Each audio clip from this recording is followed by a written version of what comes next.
تعریف کا ذوق ختم کریں۔ رب تبارک و تعالیٰ کے بندوں کی تعریف کی ضرورت ہی نہیں، کی حاجت ہی نہیں۔ ان کی توجہ یہ ہے کہ میرا رب اور میرا رسول مجھ سے راضی ہے کہ نہیں۔ یہ جو سیاست ہے نا، سیاست اس کو بھی راضی رکھنے کی، اس کو بھی راضی رکھنے کی، اس کو بھی سیٹ رکھنے کی، اس سے باہر نکلیں۔ ایسا ممکن ہی نہیں ہو سکتا کہ آپ ساری دنیا کو سیٹ رکھ سکیں۔ تعریف کی خواہش جو لوگ پیدا کرتے ہیں، حضرت عمر فاروق رضی اللہ تعالیٰ عنہ فرمایا کرتے تھے، جو میری تعریف کرتا ہے میرا دل کرتا ہے میں اس کے منہ میں مٹی ڈالوں، یہ میرا کس طرح کا دوست ہے۔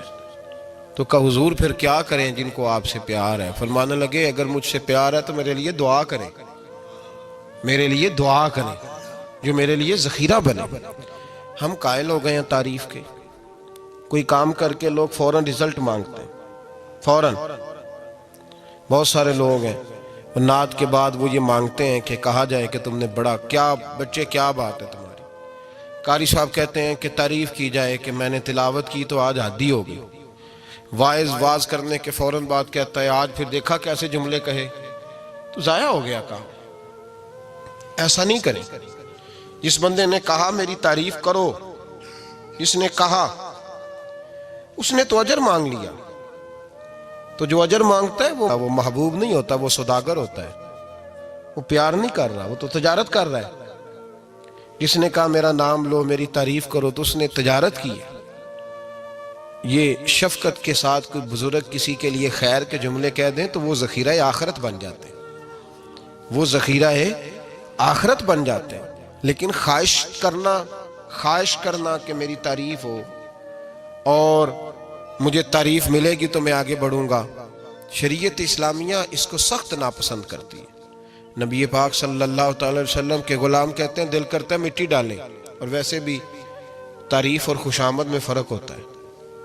ہم خوشامد پہ راضی ہوتے ہیں، ہمیں پتہ ہوتا ہے سامنے والا ہمیں بدھو بنا رہا ہے، لیکن ہم بن رہے ہوتے ہیں، وہ کہہ رہا ہوتا ہے۔ میں نے دیکھا ہے بہت سارے استادوں کی خواہش ہوتی ہے شاگرد میری تعریف کریں۔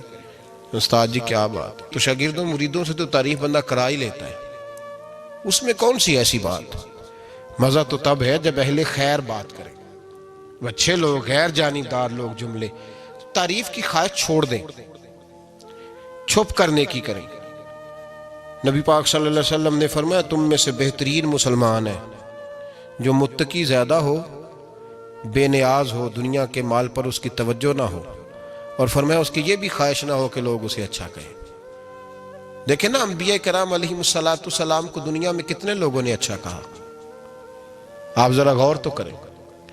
جو اکثریت ہوتی تھی وہ تو مخالف ہوتی تھی، زیادہ تر لوگ تو ان کے بارے میں خیر کے جملے اور ان کی ستائش نہیں کرتے تھے، لیکن اللہ کے پیغمبر پھر بھی اپنا کام کرتے جاتے تھے، پرواہ ہی نہیں کوئی کیا کہہ رہا ہے۔ اس لیے تعریف کی خواہش چھوڑ دیں، تعریف سے باہر آئیں۔ تعریف نقصان دیتی ہے۔ میں نے پہلے بھی ایک دفعہ عرض کیا تھا، صوفیاء میں ایک گروہ گزرا ہے، داتا علی اجمیری نے اس کا ذکر کیا، اس کو کہتے ہیں ملامتی فرقہ۔ ان پر کوئی ملامت کرے تو وہ راضی ہوتے ہیں، ان کو کوئی برا کہے تو وہ خوش ہوتے ہیں۔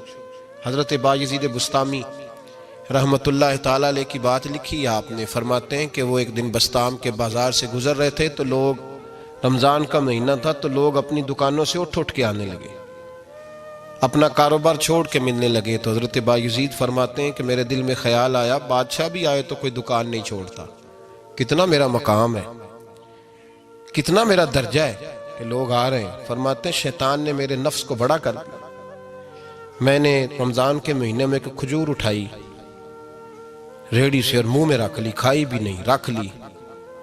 لوگ کہنے لگے دفع کرو یہ بھی کو بلی ہے، روزہ ہی نہیں رکھا ہوا۔ فرماتے ہیں لوگوں نے مجھے برا کہا، میں دنیا سے ٹوٹ گیا پر میرا اپنے رب سے رشتہ مضبوط ہو گیا۔ میں اس دن جا کے رویا اس کی بارگاہ میں۔ تو یہ جو ہے نا تعریف کا چکر، شیخ سعدی فرمایا کرتے تھے لکڑی کو گھن کھاتی ہے اور بڑے لوگوں کو تعریف کھا جاتی ہے۔ بڑے لوگ جو تھے نا پرانے بادشاہ، انہوں نے قصیدے پڑھنے کے لیے شاعر رکھے ہوئے تھے، چودھری، سردار، رئیس، سیٹھ، ان لوگوں کو کون سی چیز خراب کرتی ہے؟ وہ لوگ آگے گزر جاتے ہیں جو ان کو چودھری کہہ کے سلوٹ کرتے ہیں، چودھری صاحب پیچھے رہ جاتے ہیں، وہ تو بنا کے چلا گیا، اسے کام نکال کے چلا گیا۔ تو کبھی بھی زندگی میں تعریف کی خواہش پیدا نہ کریں، اور صوفی تو تعریف کراتا ہی نہیں، درویش تو تعریف کراتا ہی نہیں، وہ کہتا ہے مجھے بندوں کی تعریف سے کیا غرض، میں نے تو وہ والی تعریف کرنی ہے جو میرا رب میری کرے گا۔ آخرت کی طرف توجہ، تو تعریف پر غور نہ کریں، تعریف کی خواہش نہ کریں، لیکن ایک بات ضرور دل میں پیدا کریں، یہ ضرور سوچیں کہ اچھے بندے اور مخلص لوگ، شریف لوگ آپ کے بارے میں رائے کیا رکھتے ہیں، یہ ذہن ضرور بنائیں۔ مخلص جو آپ سے مخلص ہے، مخلص لوگ، اچھے لوگ، شریف لوگ آپ کے بارے میں کیا رائے رکھتے ہیں، اس رائے کا خیال رکھنا بھی دین کا حصہ ہے۔ حضرت عمر فاروق رضی اللہ تعالیٰ عنہ فرماتے میں کھڑا تھا، یہ بخاری شریف میں حدیث ہے، فرماتے میں کھڑا تھا نبی پاک صلی اللہ علیہ وسلم کی بارگاہ میں، تو ایک جنازہ گزرا، جنازہ جو اٹھانے والے تھے نا وہ کہہ رہے تھے کہ یہ بڑا ہی اچھا انسان تھا، اس نے غریبوں کی خدمت کی، دین کی نوکری کی، لوگوں سے پیار کیا، ماں باپ، بہن بھائی، رشتہ دار، ہر ایک کے لیے اس کا رویہ اچھا تھا۔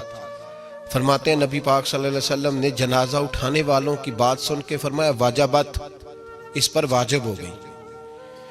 حضرت فاروق اعظم رضی اللہ تعالیٰ عنہ فرماتے ہیں تھوڑی دیر کے بعد ایک اور جنازہ گزرا، تو جنازہ اٹھانے والے کہہ رہے تھے بڑا شریر آدمی تھا، زبان کا برا، دھوکے باز، فراڈیا، بے ایمان، مال کھانے والا لوگوں کا، لوگ یہ باتیں کر رہے تھے، تو نبی پاک صلی اللہ علیہ وسلم نے فرمایا واجبت، اس پر بھی واجب ہو گئی۔ حضرت عمر کہتے ہیں جنازے گزر گئے دونوں، میں نے عرض کی یا رسول اللہ صلی اللہ علیہ وسلم، جس کو لوگ اچھے جملوں سے یاد کر رہے تھے اس پر بھی واجب ہو گئی، اور جس کو لوگ برے جملوں سے یاد کر رہے تھے اس پر بھی واجب ہو گئی۔ تو محبوب نے وہاں لفظ ارشاد، یہ بخاری کے لفظ ہے، فرمایا انتم شہداء اللہ فی الارض، فرمایا عمر تم لوگ زمین پر میرے اللہ کے گواہ ہو، تم لوگ، چونکہ اشارہ حضرت عمر کی طرف ہے تو اس سے مراد نیک لوگ، اس سے مراد پرہیزگار لوگ، اچھے لوگ، انتم شہداء اللہ فی الارض، تم لوگ زمین پر اللہ کے گواہ ہو۔ فرمایا جس کو جنازہ اٹھانے والے لوگوں نے کہا کہ یہ بندہ اچھا تھا، تو میں نے کہا واجبت، اس پر جنت واجب ہو گئی، اور جس کو جنازہ اٹھانے والے لوگوں نے کہا شریر تھا، برا تھا، نالائق تھا، تکلیف دیتا تھا، چونکہ تم زمین پر اللہ کے گواہ ہو، تو میں نے کہا واجبت، اس پر جہنم واجب ہو گئی۔ اپنے مخلصین کے بارے میں ضرور یہ خیال کریں کہ ان کی آپ کے بارے میں رائے کیا ہے، رائے، اچھے لوگوں کی رائے، ہمیشہ مخلصین کی رائے۔ ایک درویش نے ایک عجیب بات لکھی ہے، ہمارے یہاں کہا جاتا ہے نا زبان خلق کو نکارہ خدا سمجھو، اس سے مراد ہر آدمی کی رائے نہیں ہوتی، بہت سارے لوگ تو حسد میں آ کے بھی باتیں کرتے ہیں، ان کی رائے یہاں مقصود نہیں، مخلصین کی، خیر والے لوگوں کی، اچھے۔ اور کچھ لوگ تو ایسے ہوتے ہیں جن کی کسی کے بارے میں بھی رائے ٹھیک نہیں ہوتی، وہ جب بھی بات کرتے ہیں یا حسد کی بنیاد پہ کرتے ہیں یا بغض اور کینے کی، ان کی بات نہیں، لیکن باقی جو خیر والے لوگ، مثبت جو طبقہ ہے، جو اچھی سوچ کا حامل، وہ ہمیں پتہ ہوتا ہے کون سا بندہ کس طرح کا۔ ایک درویش کہتے ہیں کہ ایک دفعہ طوفان آ گیا ہماری بستی میں، تیز طوفان، تو ایک آدمی بہت بڑے درخت کے نیچے کھڑا تھا، تو ایک شخص نے اس کو کہا بھائی طوفان بڑا سخت آنے والا ہے، پتہ نہیں کیا بنے گا، گھر چلا جا۔ اس نے کہا میرا اللہ مجھے بچا لے گا۔ ایک اور بندہ دور سے دوڑا آیا، اس نے کہا بھائی تو شاید خیال نہیں کر پا رہا، طوفان آنے والا ہے، بڑا سخت،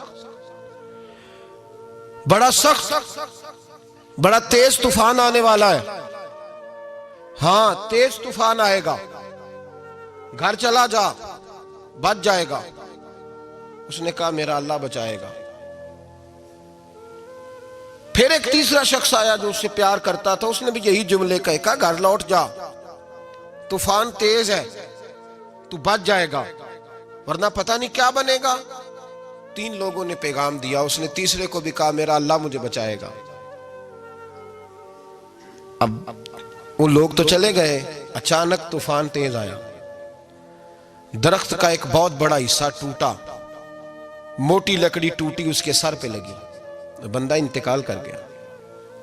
لوگ بحث کرنے لگے کہ اس کا تو یقین ہی بڑا کامل تھا، اس نے تو 3 دفعہ کہا تھا میرا اللہ مجھے بچائے گا، پھر مر کیسے گیا؟ تو وہ درویش اٹھے، وہ کہنے لگے وہ جو 3 پیغام اسے ملے تھے نا، گھر چلے جا، وہ رب کی طرف سے ملے تھے۔ وہ جو 3 مخلصین نے اسے آ کے کہا تھا نا کہ بچ جا اس گلی سے، تو وہ بھی آواز قدرتی تھی، وہ بھی اسے اللہ دیکھے نا، رب کریم کوئی زمین پر اتر کر سامنے کھڑے ہو کر تو کلام نہیں نہ کرتا، وہ کسی نہ کسی رنگ میں، کسی نہ کسی انداز میں اپنے بندوں کو کسی نہ کسی وسیلے سے پیغام دیتا ہے نا۔ تو وہ 3 پیغام جو آئے تھے تو اسے اس نے کیوں نہیں نکارا ہے خدا سمجھا، وہ گھر کیوں نہیں گیا؟ جب تیرا مخلص تجھے روز پیغام دیتا ہے کہ تو بچ جا اس گلی سے، تو اگر نہیں نہ بچتا تو پھر تو آواز قدرت پر لبیک نہیں کہہ رہا۔ اگر تیرا بڑا پیارا تجھے روز سمجھاتا ہے نا کہ یہ گلی چھوڑ دے، یہ تیرے والی نہیں، اور تو پھر بھی اسی گلی سے گزرتا ہے، تو پھر تو کچھ ایسی باتوں کو کچل رہا ہے جو تیرا بڑا نقصان کرے گا۔ بھائی مخلصین جب بات کریں تو ان کی بات کا خیال رکھ، غور کیا کر، تیرے مخلص تیرے بارے میں حضرت عبداللہ ابن عمر، حضرت عمر کے بیٹے تھے، حضرت حفصہ نبی پاک صلی اللہ علیہ وسلم کی زوجہ ہیں، حضرت عمر کی بیٹی ہیں۔ ایک دن حضرت عبداللہ ابن عمر کہنے لگے حفصہ نبی پاک صلی اللہ علیہ وسلم سے پوچھنا ان کی میرے بارے میں کیا رائے ہے، اچھے لوگوں کا خیال کرنا۔ دیکھیں نا، حضرت ابو بکر نے بھی ایک دن حضرت بلال سے کہا تھا حضور سے پوچھ کے بتانا، اور یار تم کبھی خیال ہی نہیں کرتا اس بات کا۔ فرمایا پوچھ کے بتانا ابو بکر کے بارے میں ان کی رائے کیا ہے، ذرا پوچھ کے بتانا، پتہ تو چلے، ان سے بات کرنا۔ ہم نے کبھی سوچا ہے ہماری اماں ہمارے بارے میں کیا سوچتی ہے؟ کتنے بد نصیب ہیں وہ بیٹا جس کے ماں باپ اس سے بات کرتے ہوئے ڈرتے ہیں کہ پتہ نہیں کہاں سے بولے گا۔ کبھی ہم نے سوچا ہے کہ ہمارے اساتذہ اور مشائخ کا ہمارے بارے میں رویہ کس طرح کا ہے؟ ہر استاد کو کھڑا کر کے کبھی کہا نہیں جا سکتا کہ جا میرا بیٹا میرے لیے فلاں چیز لے کے آ، کچھ کا پتہ ہوتا ہے۔ ہر مرید کو ہر بات نہیں بتائی جا سکتی، کچھ کا پتہ ہوتا ہے اس کا رویہ کس طرح کا، یہ کس مزاج کا ہے۔ حضرت عبداللہ ابن عمر رضی اللہ تعالیٰ عنہ نے حضرت حفصہ کی ڈیوٹی لگائی، فرمایا پوچھ کے بتانا محبوب سے میرے بارے میں رائے کیا ہے۔ نبی پاک صلی اللہ تعالی وسلم شام کو گھر آئے تو وہ بہن تھی نا، انہوں نے تو کہا جب کبھی موقع ملے تو وہ بہن تھی، انہوں نے کہا موقع کی کیا بات ہے، میرے بھائی نے کام بتایا۔ اسی دن ہی محبوب پاک علیہ السلام سے پوچھنے لگی، کہنے لگی یا رسول اللہ عبداللہ ابن عمر کے بارے میں آپ کی کیا رائے ہے؟ تو میرے محبوب علیہ السلام نے فرمایا عبداللہ لڑکا تو بڑا اچھا ہے تو رجل صالح، نیک ہے، لیکن میں نے سنا ہے کہ عشاء پڑھ کے سوتا ہے اور فجر کی نماز تک سویا ہی رہتا ہے، وہ 2 نفل بھی تہجد کے نہیں پڑھتا۔ فرمایا یہ اس کی کمزوری مجھے پسند نہیں، یہ اس کا انداز مجھے بھلا نہیں لگتا، یہ خامی ہے اس کی کہ عشاء کے بعد غافلوں کی طرح بستر پہ لیٹتا ہے اور پھر فجر تک لیٹا ہی رہتا ہے، اس کو چاہیے کچھ وقت اٹھ کے رب کی عبادت بھی کرے۔ حضرت حفصہ کہتی ہے میں نے کہا کہ بھائی محبوب کہتے ہیں بندہ تو بڑا اچھا ہے پر فجر تک غافلوں کی طرح سویا رہتا ہے، رات پویتے بے دردانو نیند پیاری آوے، درد مندانو یاد سجن دی ستیاں میان جگاوے۔ اور ساون کی کالی راتوں میں جب بوندا باندی ہوتی ہے وہ راتوں کو اٹھ اٹھ روتے ہیں جب خلقت ساری سوتی، فرمایا وہ سویا رہتا ہے۔ تو حضرت عبداللہ ابن عمر کہنے لگے بہن تو گواہ ہو جا، آج کے بعد تیرے بھائی کی تہجد کبھی قضا نہیں ہوگی، میں وقت پہ پڑھا کروں گا، اس لیے کہ مجھے تو سرخ روح ہونا ہے آقا کی نگاہوں میں۔ زمانے کیا ہے کیا ناصر، بھلا جانے برا جانے کی موج ہے دنیا کیا کہتی ہے، مجھے تو حضور کی نظر میں اپنے آپ کو صحیح ثابت کرنا ہے، وہاں مجھے یاد رکھو مخلصین کا کبھی جو آپ کے مخلص لوگ ہیں ان کے اعتماد کو کبھی ٹھیس نہیں پہنچنی چاہیے۔ کچھ دروازے ایسے ہوتے ہیں جن کے بغیر گزارا نہیں ہوتا۔ رب تبارک و تعالیٰ فرماتے ہیں ان الذین آمنوا وعملوا الصالحات سیجعل لهم الرحمن ودا، فرمایا تو ایمان لانے کے بعد عمل اچھے کرنا، میں لوگوں کے دلوں میں تیری محبت پیدا کر دوں گا، تجھے تعریف کرانے کے لیے بھاگنے کی ضرورت نہیں پڑے گی، میں خود لوگوں کے دلوں میں تیرا پیار ڈال دوں گا، لوگ خود تجھ سے پیار کریں گے، لوگ خود تیری طرف کھنچے چلے آئیں گے، خود بخود لوگوں کو موڑ دوں گا۔ تو یاد رکھیں مخلصین آپ کے بارے میں کیا کہتے ہیں، اچھے لوگوں کا رویہ آپ کے بارے میں کیا ہے، لوگ آپ کے بارے میں کس طرح کے جملے کہتے ہیں، خیر والے لوگ وہ چیزیں ہمارے لیے سرمایہ آخرت ہے۔ حضرت عبداللہ ابن سلام رضی اللہ تعالیٰ عنہ کے ایک بیٹے کی ملاقات حضرت عمر کے بیٹے سے ہو گئی۔ تو حضرت عبداللہ ابن سلام رضی اللہ تعالیٰ عنہ کے صاحبزادے کہنے لگے، عبداللہ بن عبداللہ، وہ کہنے لگے حضرت عمر کے بیٹے سے کہ تو جہنم کے تالے کا بیٹا ہے، تو کفل جہنم کا بیٹا ہے۔ تو حضرت سیدنا عبداللہ ابن عمر جو تھے وہ ناراض ہو گئے کہ میرے باپ کو جہنم کا تالا کہا۔ گھر جا کے حضرت عمر کو شکایت کی کہ عبداللہ بن سلام کا بیٹا کہتا ہے تو جہنم کے تالے کا بیٹا ہے۔ تو حضرت عمر کہنے لگے اس کو کیا لکھ کے دے اور اپنے باپ سے سائن کرا کے دے۔ کہا ابا جی اس نے اتنی سخت بات کی اور آپ خوش ہو رہے ہیں، فرمایا اسے کہو لکھ کے دے۔ کہا جناب عجیب بات ہے، فرمایا جاؤ اور اس کے باپ سے مل کے آنا، اسے کہنا لکھ کے دے۔ حضرت عبداللہ بن سلام رضی اللہ تعالیٰ عنہ خدمت میں حاضر ہوئے۔ کہا جناب کفل جہنم والی بات کیا ہے، آپ لکھ دیں گے؟ فرمایا میں لکھ دوں گا۔ کہا جناب مجھے بھی حکمت سمجھائیں، جہنم کا تالا اس کی کیا مراد ہے؟ تو حضرت عبداللہ ابن سلام فرمانے لگے اس سے مراد یہ ہے کہ جب تک عمر دنیا میں رہے گا جہنم کو تالا لگا رہے گا، عمر کسی کو غلط کام کرنے نہیں دے گا کہ وہ دوزخ میں جائے۔ صحابہ کے بارے میں جب کوئی جملہ کہا کرتا تھا وہ کہتے تھے کہ اسے لکھو، اہل خیر کی رائے، اچھے لوگوں کی ہمارے بارے میں رائے کیا ہے ہمیں پتہ ہونا چاہیے۔ اچھے لوگ ہمیں پتہ ہوتا ہے شہر کے لوگ ہمارے بارے میں کیا کہتے ہیں، ہمیں پتہ ہوتا ہے کہ غریب لوگوں کی ہمارے بارے میں رائے کیا، ہمیں پتہ ہوتا ہے کہ دکھی بہن ہمیں کس طرح دیکھتی ہے، ہمیں پتہ ہوتا ہے کہ کمزور رشتہ دار ہمارے لیے کس طرح کا رویہ رکھتے ہیں، ہمیں پتہ ہوتا ہے کہ ہمارے دوست احباب ہمیں کس طرح کا جانتے ہیں۔ اپنے رویوں میں تبدیلی لائیں، دیکھیں کہ اچھے لوگوں کی آپ کے بارے میں رائے کیا ہے، اس رائے کو سنبھال کے رکھیں۔ صحابہ کرام علیہم رضوان بڑے خیر والے جملے ایک دوسرے کے بارے میں کہا کرتے تھے۔ حضرت علی فرمایا کرتے تھے کہ عمر دنیا میں اس طرح ہے جس طرح خدا کی رحمت کا بادل برس رہا ہے، اور جناب عمر فرمایا کرتے تھے اگر علی ہمارے درمیان نہ ہو تو ہم تو ہلاک ہی ہو جائیں، علی ہے تو ہم بچے ہوئے ہیں۔ ایک دوسرے کے بارے میں خیر کا جملہ ان کی زبانوں پہ رہتا تھا، اور وہ اس رائے کا لحاظ کرتے تھے، وہ اس رائے کا پاس کرتے تھے۔ ہم لوگ بھول گئے ہیں، ہم کبھی سوچتے ہی نہیں کہ فلاں میرے بارے میں خیر کا جملہ کہتا ہے کہ نہیں، عام دنیا داروں کی بات نہیں۔ تو بھائی یہ دیکھیں کہ اچھے لوگ آپ کے بارے میں کیا کہتے ہیں، اس گواہی کو سنبھال کے رکھیں، وہ گواہی صبح قیامت کام آئے گی۔ خیر کے جملے صبح قیامت، یہ زمین پر جو لوگ ہمارے بارے میں جملے کہیں گے یہ کرامن کاتبین لکھ کے لے کر کے جائیں گے۔ ایک جنازہ گزر رہا تھا تو نبی پاک صلی اللہ تعالی وسلم نے فرمایا مسترج او مسترج منہ، فرمایا یا یہ نجات پا گیا ہے یا لوگ اس سے نجات پا گئے، یا یہ نجات پا گیا یا لوگ نجات پا گئے۔ حضرت انس بن مالک کہتے ہیں مجھے وجد ہو گیا، میں نے کہا حضور کیا مطلب؟ تو میرے محبوب پاک علیہ الصلوۃ والسلام نے فرمایا اگر تو یہ انسان اچھا تھا تو پھر آج نجات پا گیا ہے، اپنے خدا کی رحمت میں پہنچ گیا، اور اگر یہ برا تھا تو پھر دنیا اس سے نجات پا گئی۔ لوگوں کی جان چھوٹ گئی، لوگوں کی جان چھوٹ گئی، جان چھوٹ گئی۔ لوگ جنازوں پہ بھی کہتے ہیں اس نے بڑے قبضے کیے، اس نے بڑے ظلم کیے، اس نے بڑا کچھ کیا۔ جنازوں پہ بھی لوگ باز نہیں آتے۔ اچھے لوگوں کی رائے کیا ہے یہ ہمیں یاد، کوئی کسی کونے سے نکل آتا ہے، کوئی کسی کونے سے نکل آتا ہے جنازے، یار یہ میرا بھی خیال رکھتا تھا، کوئی کسی کونے سے نکل کے کہتا ہے میری غریبی پر BC کا پردہ تھا، کوئی کسی کونے سے نکل کے کہتا ہے او بھائی میری پریشانیوں پہ BC کا پردہ تھا، کوئی کسی کونے سے۔ اس لیے رب کریم کے بندے جب دنیا سے جاتے ہیں تو عجیب ہی حالات ہو جاتے ہیں، ان پہ زمین بھی روتی ہے، آسمان بھی روتا ہے، اکھاں جدو میٹیاں زمانہ مینوں روے گا، اپنا تے اپنا بیگانہ مینوں روے گا، جدو نہ میں دسیا میں خارا نو میں خانے وچ جام ٹوٹ جان کے میں خانہ مینوں روے گا، کئی لک لک روڑ کے کئی بک بک روڑ کے گلیاں دا یانا تے سیانا مینوں روے گا، اور میرے مرنے پہ ہر سو شور مچ جائے گا، دیکھو گے کہنے الوداع سرکار خود تشریف لائیں گے۔ تو یاد رکھیں اہل خیر کی ہمارے بارے میں رائے کیا ہے، اس کی ہمیں خبر ہونی چاہیے۔